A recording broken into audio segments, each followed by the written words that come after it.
Welcome back to the Classic and Current Gaming Podcast, a podcast dedicated to the history and development of some of the all-time greatest video games of all time. I'm your host, RxDude22. Today's episode features one of the most critically acclaimed video games of all time. This game came out in the early 90s for the Super Nintendo Entertainment System. It's a franchise title with many sequels. We're talking about The Legend of Zelda: A Link to the Past. Let's dive right into the episode. The Legend of Zelda: A Link to the Past is a 1991 action-adventure game developed and published by Nintendo for the Super Nintendo Entertainment System. It is the third game in the Legend of Zelda series and was released in 1991 in Japan and 1992 in North America and Europe. The story is set many years before the events of the first two Zelda games. The player assumes the role of Link as he journeys to save Hyrule, defeat the Demon King Ganon, and rescue the descendants of the Seven Sages. It returns to a top-down perspective, similar to the original The Legend of Zelda, dropping the side-scrolling gameplay of Zelda 2: The Adventure of Link. It introduced series staples such as parallel worlds and items including the Master Sword. A Link to the Past is widely considered among the greatest video games ever made, with particular praise for its presentation and innovative gameplay. It was ported to the Game Boy Advance as A Link to the Past and Four Swords in 2002, and sold 6.5 million copies across both platforms by 2004. It was subsequently released on the Wii, Wii U, and new Nintendo 3DS via the Virtual Console, the Nintendo Switch via Nintendo Switch Online, and the Super NES Classic Edition. A spiritual successor, A Link Between Worlds, was released for the Nintendo 3DS in 2013. Gameplay. A Link to the Past puts the player in control of its protagonist, Link, and is viewed and controlled from an overhead perspective, much like the original The Legend of Zelda. This contrasts its predecessor, Zelda 2: The Adventure of Link, which had a side-scrolling perspective. Where Link could only move in 4 directions in the original Legend of Zelda, Link can now move diagonally as well. The player explores the overworld of Hyrule while entering dungeons in order to defeat bosses and receive items necessary for completing Link's quest. These dungeons are often multi-level, unlike the original Legend of Zelda, which may require Link to ascend and descend stairs or fall into holes to progress. Link is able to use a variety of weapons and items, with his 2 main items being his sword and shield, both of which are acquired early and can be upgraded multiple times. Certain items, such as the lantern, use magic points when used. Link acquires items at various points in his journey, sometimes in the overworld. Each dungeon has a large chest which grants a piece of equipment that is typically necessary to complete the game. As the player explores the overworld, they can find optional health upgrades called heart pieces. When 4 collected, they form a heart container, which increases Link's health by 1. A Link to the Past features 2 separate but similar overworlds, the Light World and the Dark World. Link starts in the Light World, but by traveling through portals he can enter the Dark World, a parallel version of the Light World. The Dark World has different enemies, non-playable characters, and dungeons, and the player will often have to travel back and forth between the 2 worlds to progress. The Dark World's locations and geography often line up with the Light World's, such as Kakariko Village and Thieves Town. While Link can enter the Dark World via portals, he can only exit the Dark World using an item called the Magic Mirror. This leaves a special portal behind that allows him to return through it, though it is erased if Link uses the Magic Mirror in the Dark World. At times, this allows Link to reach areas otherwise inaccessible. Plot. A Link to the Past is a distant prequel to the original The Legend of Zelda and Zelda 2: The Adventure of Link, and within the official chronology is the first game in the Defeated Hero timeline that connects to an alternate reality scenario that the Hero of Time does not succeed in Ocarina of Time. This results in Ganon being imprisoned in the Sacred Realm in his Dark Beast form out of desperation. Having successfully gathered all 3 pieces of the Triforce, Ganon's evil desires have transformed the realm into the Dark World. The game is set in Hyrule, also known as the Light World, which parallels the Dark World. Before the events of the game, the descendants of the Seven Sages who imprisoned Ganon are captured, Princess Zelda included, and one by one sent to the Dark World. The King of Hyrule is also murdered, and the wizard Aganim has taken over. The game begins with series protagonist Link, the last descendant of the Knights of Hyrule, and his uncle being awakened by a telepathic message from Zelda, who says that she has been locked in Hyrule's dungeon by Aganim and requires rescue. Link's uncle goes to rescue her first, and Link follows despite his uncle's orders to remain home. His uncle is slain, though beforehand Link receives a sword and shield from him. Link infiltrates Hyrule Castle and successfully hides Zelda in the sanctuary as his uncle's last wish.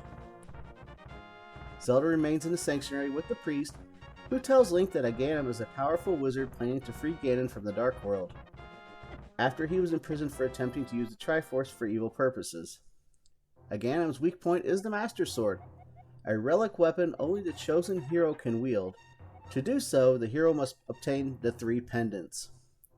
Link journeys to find the 3 pendants, aided by Saharshala along the way, and eventually obtaining the Master Sword. Zelda communicates her peril to Link telepathically, and upon returning to the sanctuary, finds the priest dying, who tells him to rescue Zelda. He attempts to rescue Zelda, but to no avail, as Aganim sends her to the Dark World. After defeating Aganim, the wizard sends Link to the Dark World, where he must rescue the descendants of the 7 sages. He once again battles Aganim, and upon defeat, Ganon appears from Aganim's course and flies to the Pyramid of Power. Upon defeating Ganon, Link retrieves the Triforce and is given the chance to make a wish. In the ending, his uncle, the priest, and the King of Hyrule are all resurrected, and Link later puts the Master Sword back into its pedestal. Development. In 1988, development of a new NES The Legend of Zelda video game began, but 1 year later, the project was brought to Nintendo's next console, the Super Famicom, known as the Super NES in other regions. Due to the success of previous Zelda games, Nintendo was able to invest a large budget and ample development time and resources into the game's production. At the time, most Super NES game cartridges had 4 megabit, 512 kilobytes of storage space. This game broke the trend by using 8 megabits, 1 megabyte, allowing the Nintendo's development team to create a remarkably expansive world for Link to inhabit. Like Super Mario World, this game used a simple graphic compression method on the Super NES by limiting the color depth of many tiles to 8 colors instead of the Super NES native 16 color tiles. The tiles were decompressed at runtime by adding a leading bit to each pixel's color index.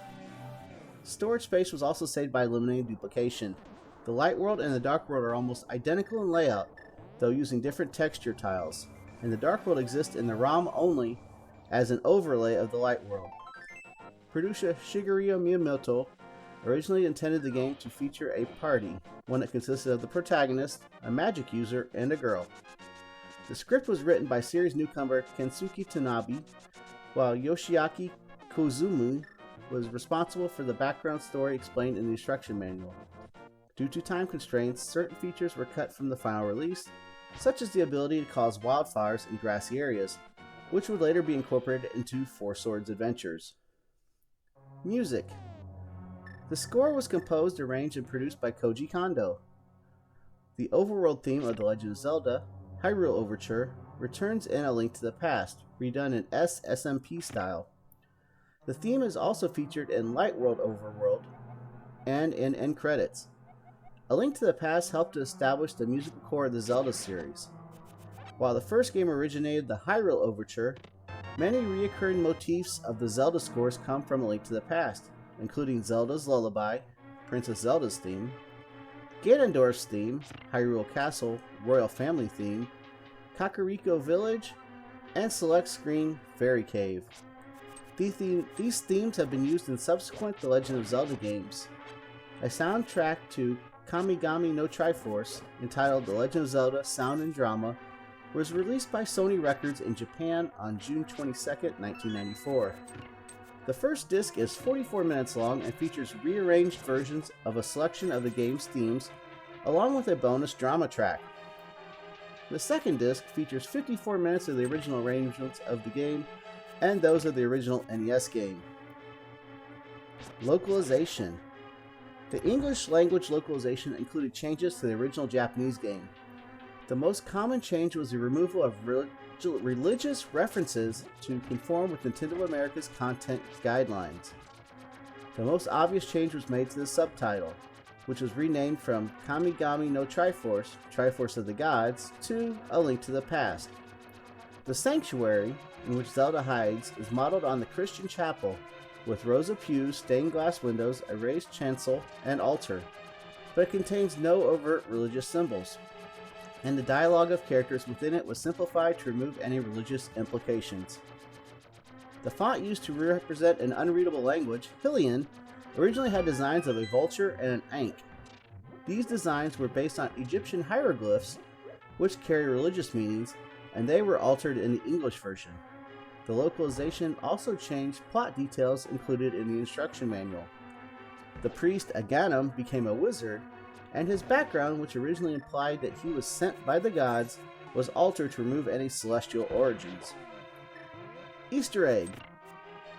In 1990, Nintendo Power held a contest requiring players to take a photo of the War Mech, a powerful and rare enemy in Final Fantasy. As a prize, one of the successful entrants was to be selected at random to appear in an upcoming game, though it was not revealed which game it would be. As a result, a hidden room exists in A Link to the Past containing 45 blue rupees and a greeting from Chris Houlihan, the winner of the contest, reading, "My name is Chris Houlihan. This is my top secret room. Keep it between us, okay?" The room was intended as a crash prevention measure. The game would send players to this room if it could not determine where Link was going when he goes to another area, and has been found through 5 different methods. There was no wide awareness of the room until the 2000s, more than a decade after the release of A Link to the Past, with the increased popularity of the internet and Super NES emulation. The Game Boy Advance re-release, The Legend of Zelda: A Link to the Past and Four Swords, removed the ability to access the room, though it could still be found in the game's code. The Virtual Console re-releases on the Wii, Wii U, and new Nintendo 3DS, as well as the version present on the Nintendo Switch Online, contain the room, being emulations of the original game. Reception. A Link to the Past was critically acclaimed upon release for its graphics and gameplay, and has since been recognized by critics as one of the greatest video games of all time. It was the first game to receive a near-perfect score of 39 out of 40 from Famitsu magazine. It was awarded Best Sequel of 1992 by Electronic Gaming Monthly. Chicago Tribune selected as the best game of the year, tied with Street Fighter II. A Link to the Past was reviewed in Dragon magazine by Sandy Peterson in 1993, giving it 5 out of 5 stars. In 1995, Total listed the game second on its top 100 SNES games. In 1996, Game Master rated the game 80th on their top 100 games of all time. In 2005, IGN editors placed it 11th in its top 100 games, while readers voted it to the 5th place, before IGN later ranked it second best game of all time in 2015 and 2019. In 2006, Entertainment Weekly chose it as the best game of all time, and it was inducted into GameSpot's list of the greatest games of all time. It has also been listed as the best game of all time by Next Generation and Popular Mechanics magazines, and as the second best game of all time by G4 and Game Reactor. Members of GameFAQs ranked it the 4th best, and readers of Japanese magazine Famitsu ranked it 31st in a 2006 poll. It was also placed 3rd in Electronic Gaming Monthly's list, 23rd in Game Informer's, and 3rd in a Best 200 Nintendo Games list by Nintendo Power. In July 2007, readers of the magazine Edge voted 6th in a poll of the 100 best games of all time. Screw Attack placed it 2nd on their list of top 20 Super Nintendo games. Games Radar named A Link to the Past the 3rd best Super NES game of all time, losing only to Chrono Trigger and Super Metroid. It placed 8th, the 2nd highest Zelda game on the list, in official Nintendo Magazine's 100 Greatest Nintendo Games of All Time list. In 2009, Game Informer put A Link to the Past 12th on their list of the top 200 games of all time, saying that it remains a blast today. This is 11 places ahead of where it ranked back in 2001. In 2018, Complex listed the game second on the best of Super Nintendo games of all time. They felt the game is definitely Nintendo's best first-party title for the Super NES. A Link to the Past and Four Swords for the Game Boy Advance received positive reviews. IGN praised it for being a faithful conversion of the original, but noted that the audio did not sound as crisp on the Game Boy Advance, and found the frequent sound effects tiresome. The game holds the top spot of Metacritic's all-time high scores for Game Boy Advance games with a score of 95. In 2007, IGN named A Link to the Past and Four Swords the third best Game Boy Advance game of all time. GamePro's Star Dingo called it a masterpiece, as well as an important part of the grand renaissance of the second dimension. He also praised the overworld for its secrets and quirky random characters, adding that playing it required patience and exploring. Star Dingo praised the port of A Link to the Past's ability to retain its visuals. He specifically praises its clean sprites, calling its overworld a colorful, happy place, sarcastically calling it kitty. He also questioned how the series' cartoon style was abnormal for the series. Star Dingo called the sound effects endable, though he denoted that they were a little dated. UGO Networks compared Four Swords to Oracle of Ages and Oracle of Seasons, calling it similarly gimmicky. They commented that the best Four Swords brought was its sequel, The Minish Cap. CNET praised both the original A Link to the Past release as well as Four Swords multiplayer mode, calling the former a great handheld port of one of the greatest games ever released for Nintendo's 16-bit system, while describing the latter as an exciting, replayable multiplayer experience. Sales.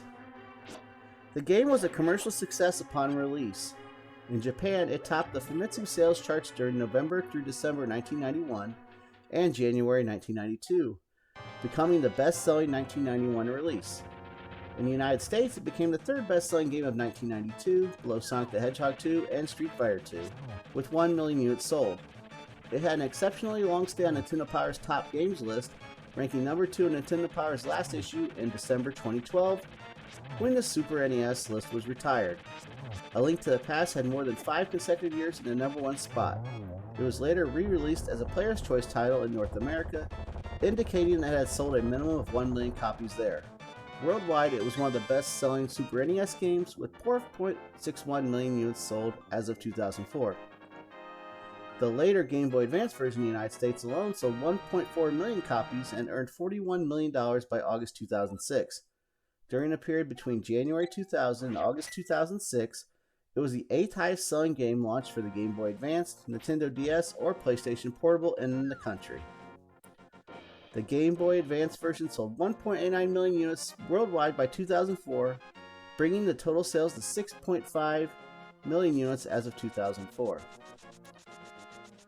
Last but not least, comics. A comic book adaptation of A Link to the Past, illustrated by Shotaro Ishinomuro, was published in Nintendo Power that was serialized for 12 issues from January to December 1992. The comic was then re-released as a trade paperback in 1993. The comic is a loose adaptation of the original game's story, featuring several plot changes and new characters.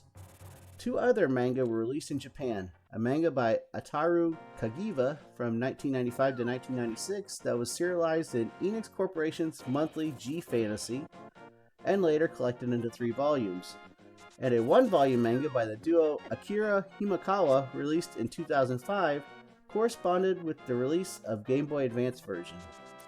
Both followed the game's plot more closely, and the latter introduced a new character called Gahanti, a thief with a single devil's horn and a star under her eye. That's all we have for information about The Legend of Zelda: A Link to the Past. We're going to crank up the music here and let you watch the video for a few minutes.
And this draws episode 7 of the Classic and Current Gaming Podcast to a close. Today we looked at The Legend of Zelda: Link to the Past. We'll feature another game next week. For additional content here on YouTube, be sure and check out the channel. We have a monthly Hall of Fame podcast. We also have gameplay videos. And we also have a live stream on Twitch. So check us out over at twitch.tv/Classic and Current Gaming. It's been RxDude22 from the podcast signing out. Keep on gaming. See you on the next stream. Be good to each other. Have a great week, guys. We'll see you next week with episode 8 of the Classic and Current Gaming Podcast.